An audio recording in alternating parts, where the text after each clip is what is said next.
Hello there, welcome to News at 10 on Rajya Sabha Television. I'm Aishwarya Kapoor, and in the next 30 minutes, you'll get to the biggest developing news stories from India and across the world.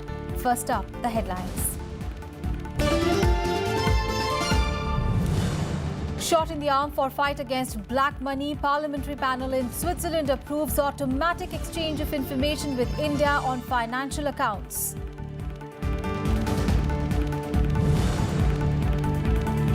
Notification for the second phase of Gujarat elections to be issued. Congress releases a first list of 77 candidates. Protest bypass after only 2 members of Hardik Patel-led group get tickets.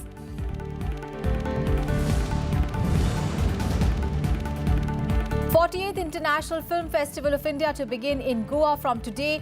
200 films from over 80 countries to be screened. Controversy over exclusion of 2 films from Indian Panorama section.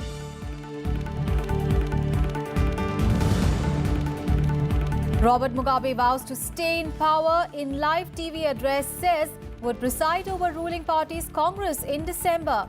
ZANU PF party had given him for 24 hours to resign or face impeachment. And India resumed second innings against Sri Lanka on the final day of the first test in Kolkata. Women's Youth World Boxing Championship begins in Guwahati. 200 players from 30 countries participating. Our top story this hour, an important step in strengthening India's fight against black money. A key parliamentary panel in Switzerland has approved automatic exchange of information with India on financial accounts. The Commission for Economic Affairs and Taxes of the Council of States approved the proposed pact with India and 40 other countries. As a part of the information exchange, if an Indian has a bank account in Switzerland, the bank concerned will disclose the financial account data to the authorities there, and then the Swiss authorities will automatically forward this information to its peer in India, who can then examine the person's details. The pact proposes automatic information exchange with effect from next year and the first exchange of information in 2019. The proposal will now be submitted for approval from the upper chamber of Swiss Parliament. And India has moved one notch in the GDP per capita terms according to the International Monetary Fund data. India has moved up one position to 126th in terms of a GDP per capita of countries. India, however, is still ranked lower than all its BRICS peers, while Qatar remains the world's richest on this parameter. The data ranks over 200 countries in the terms of per capita GDP based on purchasing power parity or PPP. Now, PPP between 2 countries is the rate at which the currency of one country needs to be converted into that of a second country to ensure that a given amount of the first country's currency will purchase the same volume of goods and services in the second country as it does in the first. India has seen its per capita GDP rise to $7,170 in 2017 from $6,690 last year. Now, these figures come close on the heels of international rating agency Moody's upgrading India's sovereign credit rating. The Finance Ministry has asked banks to prevent willful defaulters from buying same stressed assets again. The ministry's move comes following information brought to its notice that some of the willful defaulters are making bid to buy assets of those cases which have been referred under the Insolvency and Bankruptcy Code or IBC. As many as 12 accounts, with each having more than 5,000 crore rupees of outstanding loans, are under the IBC process. Now, this money accounts for 25% of the total non-performing assets of banks, and the total outstanding of these accounts taken together is 1.7 lakh crore rupees. Let's get you all election-related news in a verdict 2017.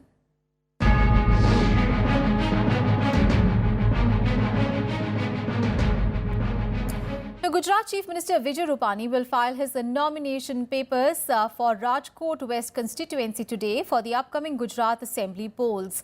Rupani will file his nomination in the presence of BJP's Gujarat election in charge and Union Finance Minister Arun Jaitley.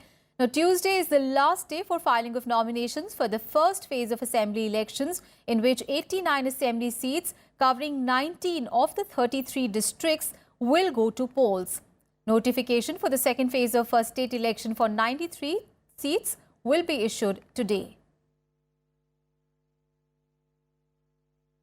And earlier, Congress party released its first list of 77 candidates for the phase 1 of the Gujarat Assembly poll, giving tickets to senior leaders Arjun Modwadia and Shakti Singh Gohil, along with all its sitting MLAs on the seats for the first phase. Indraneel Rajaguru, sitting MLA from Rajkot East, has been fielded against BJP Chief Minister Vijay Rupani from Rajkot West seat. Meanwhile, two members from the Hardik Patel-led PAS have also been given tickets in the released list. However, protests were witnessed in Surat after PAS members claimed that they were not given proper representation. Congress, in its discussions with Hardik Patel, who has demanded 20 seats to contest election. Congress is also in talks with the NCP and the breakaway faction of the JDU led by Sharad Yadav. हमारे और पास के बीच अच्छी बातचीत चल रही है। आने वाले समय में आपको भी बताया जाएगा कि क्या निर्णय हुआ है। हमने तो अल्पेश ठाकुर कांग्रेस में ज्वाइन हो गए, उनके साथ जो लोग हैं उसको भी टिकट देंगे। जिग्नेश मेवानी अगर हमें कोई अच्छे कैंडिडेट देते हैं, हार्दिक पटेल उनके साथी है। हम गुजरात का भला चाहते हैं, गुजरात का विकास चाहते हैं, गुजरात में शांति चाहते हैं। Meanwhile, Gujarat Chief Electoral Officer has ordered a police probe of a video clip whose content is alleged to be aimed at spreading hatred against Muslims to polarize the votes. Now, according to officials, the Cyber Crime Department will investigate the matter after news of the video appeared in the media. No one has claimed responsibility for making and circulating this 1.5-minute long video clip, which has been doing rounds on the social media.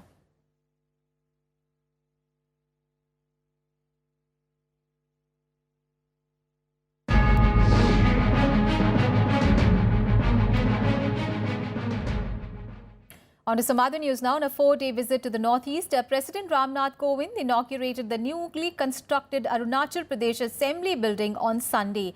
Now, speaking on the occasion, President Kovind called on the MLAs in Arunachal Pradesh to serve their constituencies and people irrespective of party affiliations. He also said that being a border state, Arunachal Pradesh offers a unique opportunity to trade and to do business with the neighbouring countries. He expressed hope that the state will spearhead India's trade and economy with ASEAN countries under the Act East policy. देश के उन्नति में यहाँ की नदियाँ जैसे Subansiri, Lohit, Kameng, Siang hydro power की प्रचुरता के कारण अरुणाचल प्रदेश को पूरे देश के लिए पावर हाउस बनाती हैं। वर्ष 2001 के बाद अरुणाचल प्रदेश के विकास नीति में परिवर्तन आया है। लगभग 1500 किलोमीटर का ट्रांस हाईवे का निर्माण प्रदेश के सुदूरवर्ती इलाकों तक विकास का मार्ग प्रशस्त करने की दिशा में एक सराहनीय प्रयास है। And Vice President M. Venkaiah Naidu has commended the role of Hindi language in unifying the country.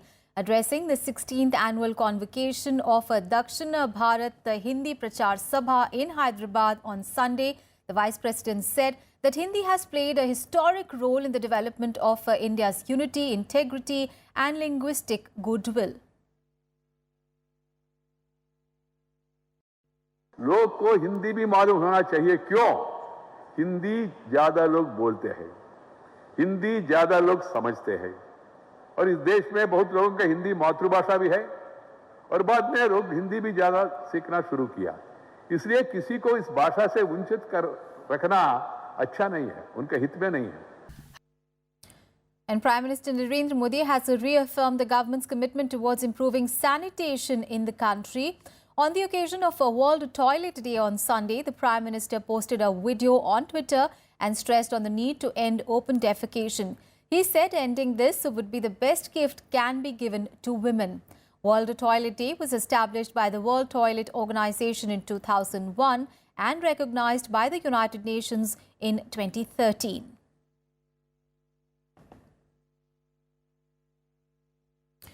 And the 48th International Film Festival of India will begin in Goa from today. The 9-day extravaganza will see around 200 films from over 80 nations being screened. Among them are over 38 Oscar-nominated films. Shah Rukh Khan will inaugurate the festival. Information and Broadcasting Minister Smriti Irani will be part of this function. The opening film this year is Beyond the Clouds by Iranian filmmaker Majid Majidi, and Canada is the focus country. 7 award-winning films from BRICS nations will also be screened. In the Indian Panorama section of the festival, Vinod Kapri's Hindi film Pihu will open the feature film category section.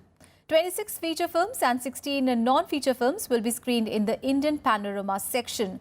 The festival has already had its share of controversy over the exclusion of 2 films, S. Durga and Nude, from the Indian Panorama.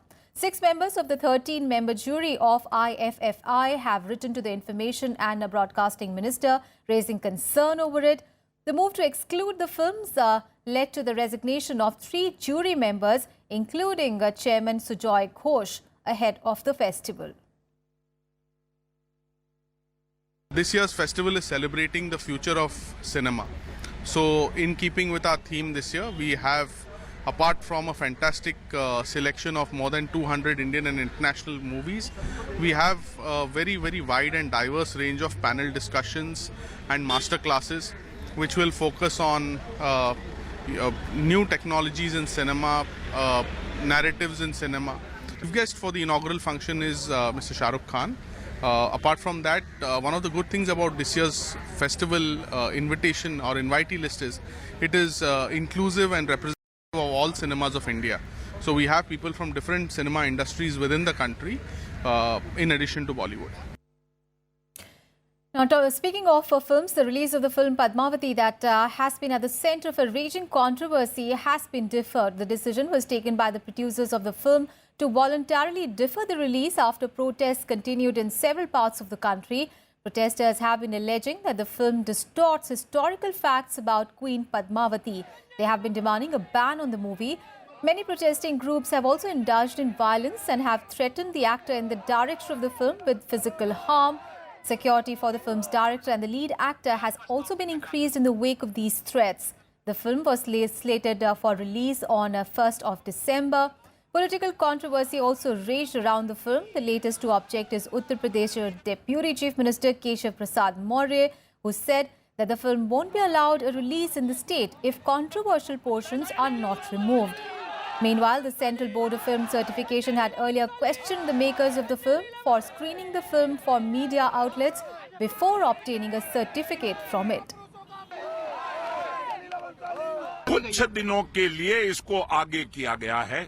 कुछ दिनों के लिए जो letter अभी press को release किया गया है वो कहता है कुछ दिनों के लिए इसको मुअत्तल कर दिया गया है 1 तारीख के स्क्रीनिंग को, तो वो कुछ दिन का हम भी इंतजार कर लेंगे। And in news at 10, we'll take a very short break. We'll be right back.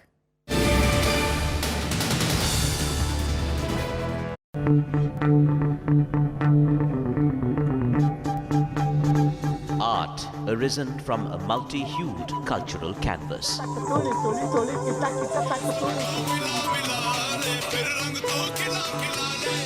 Tradition and cultural fervour dating back centuries.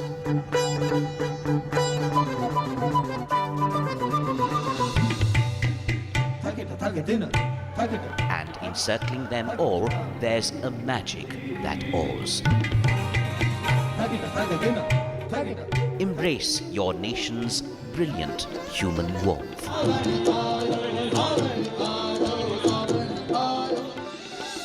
Watch Colours of India, Sundays at 9:30 p.m.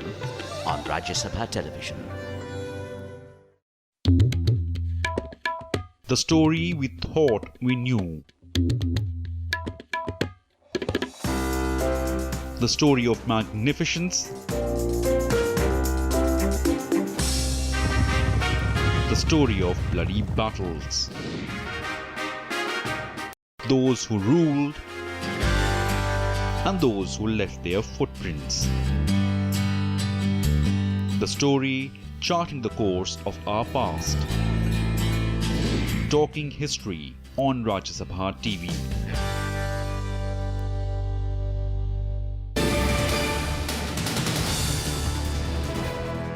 Welcome back after the break. News from Jammu and Kashmir now. 190 militants have been killed so far this year in Kashmir. And according to a top army officers, most of the slain terrorists are foreign. General Officer Commanding of the Srinagar-based Chinar Corps, Lieutenant General J.S. Sandhu said that there are around 200 more terrorists who are active in the Kashmir Valley currently. He also informed that about 66 foreign terrorists were killed near the line of control while infiltrating. We have killed about 190 terrorists as on date in 2017. Out of these 190, 80 terrorists are local terrorists and the balance 110 were foreign terrorists. Out of the 110 foreign terrorists, 66 terrorists were killed near the LC while infiltrating. You see, we are working on two lines of operation. What we look at is one line of operations is the counter-terror operations, wherein we are targeting the terrorists. Simultaneously, the line of operation with the IG Ops, CRPF and the DG Police have highlighted. More news from Jammu and Kashmir. The cold wave conditions have further intensified in the state as well as in Himachal Pradesh. In Jammu and Kashmir, the national highway connecting the Ladakh region with the Kashmir Valley remained shut for the fourth consecutive day today. Now, temperature at the ski resort of Gulmarg in Baramulla district was recorded at minus 4.6 degrees Celsius, while the night temperature in Ladakh dropped to below freezing point at minus 7.9 degrees Celsius. The Met Department has forecast a partially cloudy sky in the state till this evening. Also in Himachal Pradesh, the mid and higher as well as tribal areas received rainfall and snow for the fourth day on Sunday. Heavy snow in Lahaul Spiti district has affected normal life. All the arrangements have been made by the district administration for the people stranded due to snowfall. The Met Department has forecast clear weather in the region from today. Shimla में भी वैसे snowfall होता है, बहुत मज़ा आता है, but Manali को कुछ अलग है. जैसे शिमला हिल एरिया है और यहाँ पे वैली है तो ज़्यादा मज़ा आ रहा है देखने में भी और बहुत इंजॉय. गाड़ी फंस गई हमारी और वहाँ से हमारी पुलिस की मदद और ये वो आई है इनकी डिपार्टमेंट और जेसीबी और बर्फ काटने वाली मशीन से इन्होंने हमारी गाड़ी निकाली है. On to some other news, Gautam Bambavle will take charge as India's new ambassador to China from today. He arrived in Beijing on Sunday to take up his position. Now, Bambavle served till recently as a High Commissioner to Pakistan and earlier as envoy to Bhutan. A 1984 batch Indian Foreign Service officer, Bambavle succeeded Vijay Gokhale. He earlier handled the China desk at the MEA, which also included relations with Japan, South Korea, Mongolia and North Korea. He has also served as the Deputy Chief of Mission of the Indian Embassy in Beijing earlier. The United Nations General Assembly and the Security Council will meet today for a new round of voting for the last seat at the International Court of Justice. Now, India's Dalveer Bhandari and Britain's Christopher Greenwood are locked in a neck-and-neck fight for the re-election. 11 rounds of elections held in both the UNGA and UNSC have failed to yield any result. To win ICJ election, a candidate needs to get majority in both the General Assembly as well as the Security Council, which has not been in the case in 11 rounds of voting so far. Both the General Assembly and the Security Council have convened separate meetings at the UN headquarters today to hold the 12th round of voting. 1/3 of the court's 15-member bench are elected every 3 years for a 9-year term. Bhandari has the support of nearly 2/3 of the 193 UN members. Now, Greenwood is trailing behind more than 50 votes in the General Assembly. However, he received 9 votes against 5 for Bhandari in the Security Council. Our top international focus now. Zimbabwe's embattled leader Robert Mugabe has vowed to stay in power despite mounting calls for him to stand down. In a live television address, Mugabe said that he would preside over the ruling party's Congress in the month of December. This came despite Mugabe's ZANU-PF party earlier sacking him as the party leader and giving him ultimatum to resign or be impeached. Former Vice President Emerson Mnangagwa was named as the party's new leader. At the same party meeting, Mugabe's wife Grace was also expelled.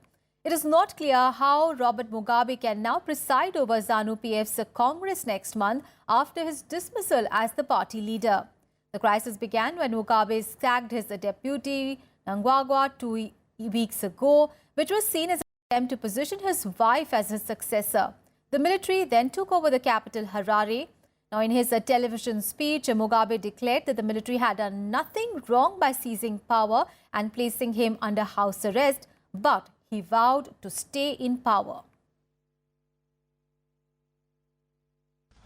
Whatever the pros and cons of the way they went about registering those concerns, I, as the President of Zimbabwe and as their Commander-in-Chief, do acknowledge the issues they have drawn my attention to, and do believe that these were raised in the spirit of honesty and out of deep and patriotic concern for the stability of our nation.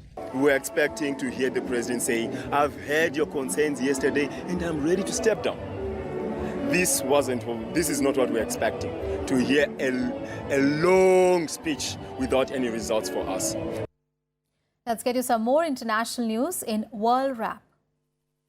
The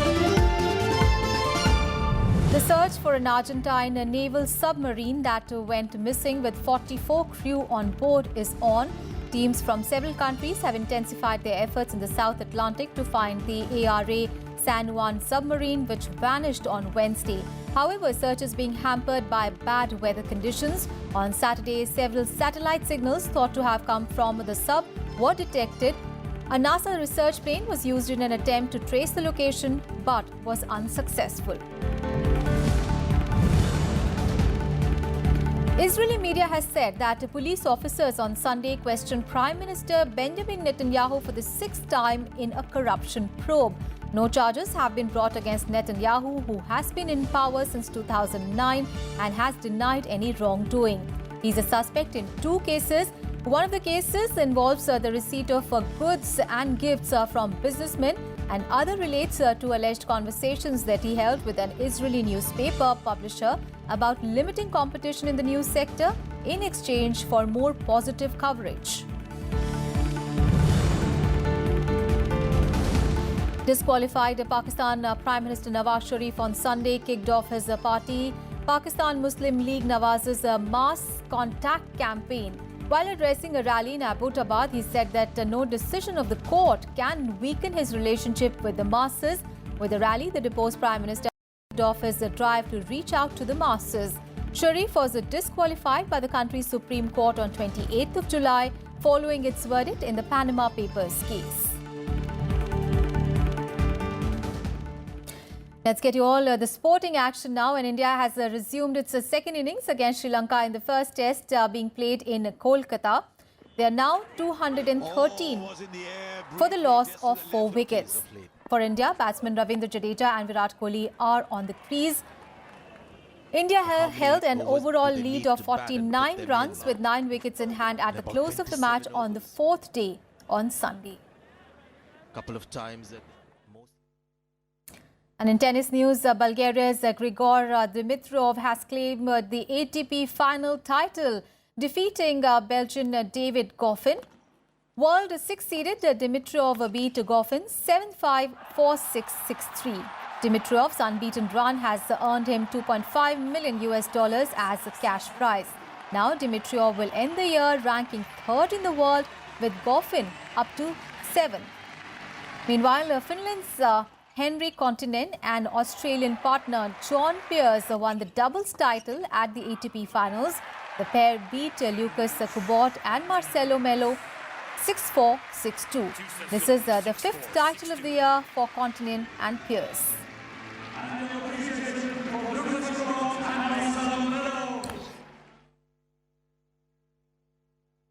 And back home in Guwahati, Women's Youth World Boxing Championship has begun at the Nabin Chandra Bordoloi Indoor Stadium in the presence of Assam Chief Minister Sarbanand Sonowal on Sunday. Chief Minister Sonowal inaugurated the event in the presence of office bearers from AIBA and the Boxing Federation of India. Indian boxers will kickstart their campaign today with Shashi Chopra in the 54 kilogram category, Mizoram's Vanlal Ripui in the 60 kilogram category and Astha Pehwa in the 69 kilogram category.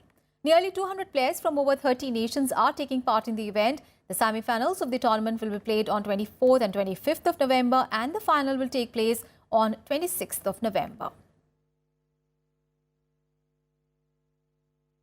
News from the national capital. Ethiopian athletes clinched gold medals in both the men's and the women's sections in the Delhi Half Marathon held yesterday. Sports Minister Rajyavardhan Singh Rathore flagged off the event in the national capital. Current Woman World Athlete of the Year, Alma Sayana, claimed the honours in the women's event, while her Ethiopian compatriot Berhanu Legese bagged the limelight by winning the men's event. In the Indians race, Nitendra Singh Rawat won the men's race, while El Suraya dominated the women's race. The Delhi Half Marathon is one of the top half marathons in the world, with a record participation of 35,000 people on Sunday. Will be looking to challenge his colleagues. Of course, with the large number of Delhiites and people turning up to run early morning, as it is, we all feel so good. And the people who are running are so energized. Very nice to see them running. This whole change in India that I notice in terms of awareness towards health and fitness, I think is very positive for this country. When 60% of the population is below 35 and we are the youngest nation in the world, we need to behave like youngest as well. And that's all in this edition of News. But news and updates continue on your channel. Thanks for watching.